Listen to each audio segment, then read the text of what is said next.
And now it is my privilege to call to the stage the Honorable Susan Norvaiz, the Mayor of San Marcos, who will talk about thrift. Susan.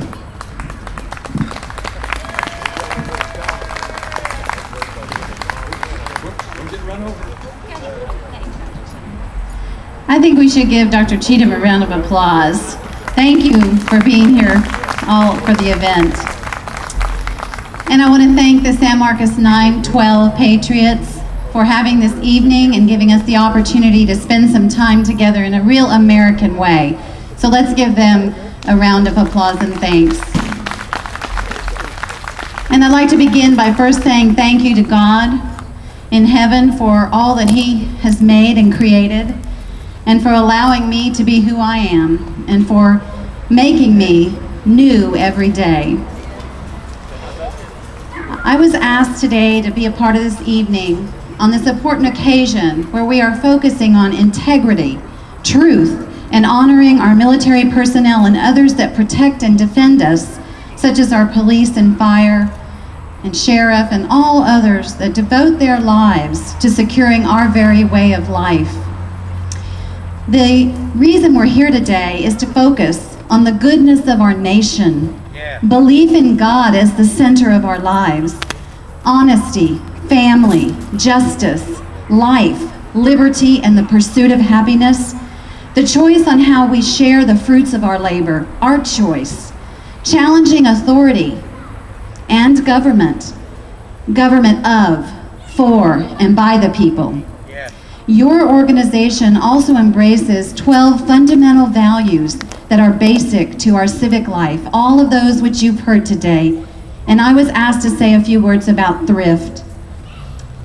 This word has a variety of meanings and nuances that can take on very different directions, such as frugality, economy, carefulness, saving, prudence, and parsimony. The sensible and cautious management of money and goods in order to waste as little as possible and to obtain maximum value.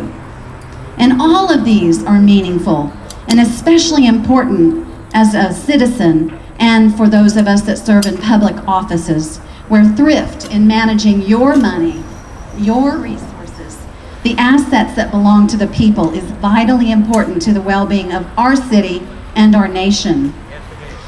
And it seems timely because we're in the middle of city budget right now. So all of these things are right on my mind, and they are essential. Building a city budget each year is a process that takes many months, that starts with a vision of the people. And then my responsibility is to balance that with what you want, with what we really need, and what we can really afford. And our city is based on goals that the citizens give us, and so that's my guidebook. We establish a budget policy that guides us through the process in the hope that we can meet the goals, and we spend many hours and nights in the public doing just that. But as you heard earlier, and I want to say that one more time, we all need to participate in this process. Thrift is one of the most important values for a public officer to understand and embrace at all levels of government. And I believe that we need to provide citizens the services they want efficiently with lean and effective government.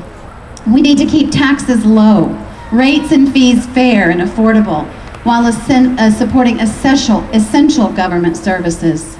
Thrift is a value that is essential to our personal lives also. And in my own life, I have known thrift for most of my life.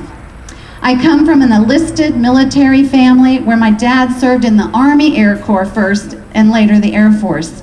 He raised 5 kids on a sergeant's salary. My mother sewed Barbie clothes and sold them to our neighbors to help ends meet. And my dad had a second job at McDonald's, and when we moved to San Antonio, a place called Griff's Burger Bar. Thrift stores were something we had back in the day. And many of you might remember the term hand-me-downs. As the youngest of 3 girls in my family, by the time the dresses got to me, although they were in very good condition, which is also part of thrift, They were a little faded. We knew about recycling and reuse before it was really green. We saved money by doing that and helped to minimize our debt. As a military wife, I starched my husband's BDUs to save the cost of taking them to the cleaners. I bet you didn't know that if you put them in the freezer after you soaked them in the starch and the water, and then you ironed them, they would stand up all by themselves. It's true. They weren't real comfortable, but they were starched. We were paid once a month back then, so we had to pay the rent, the utilities, and I had to plan meals for 1 month, all at once, and then go to the commissary. I divided up a pound of meat into quarter pounds and stretched it to make it work for a month. So I know all about thrift. As a mother early in life and a person that has held 2 jobs to make ends meet, I have many stories of thrift that could keep us here all night and make us laugh and maybe even make me cry. But at the end of the day, it's having enough.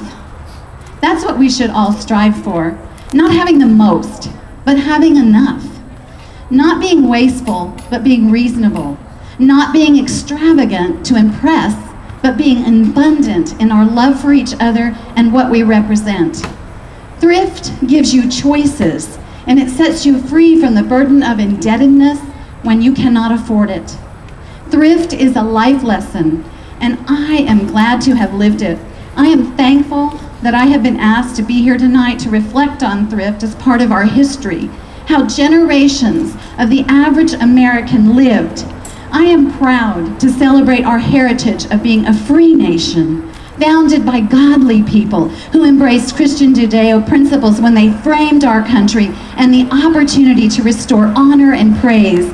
All those to serve, give them praise and honor, to keep us a free nation, with individual rights being the cornerstone. Individual rights being the cornerstone. So tonight, I'm proud to have been here all evening with you, to have heard the other thoughts about these principles, and to encourage you to not walk away tonight and forget what you heard, but to do something with it tomorrow.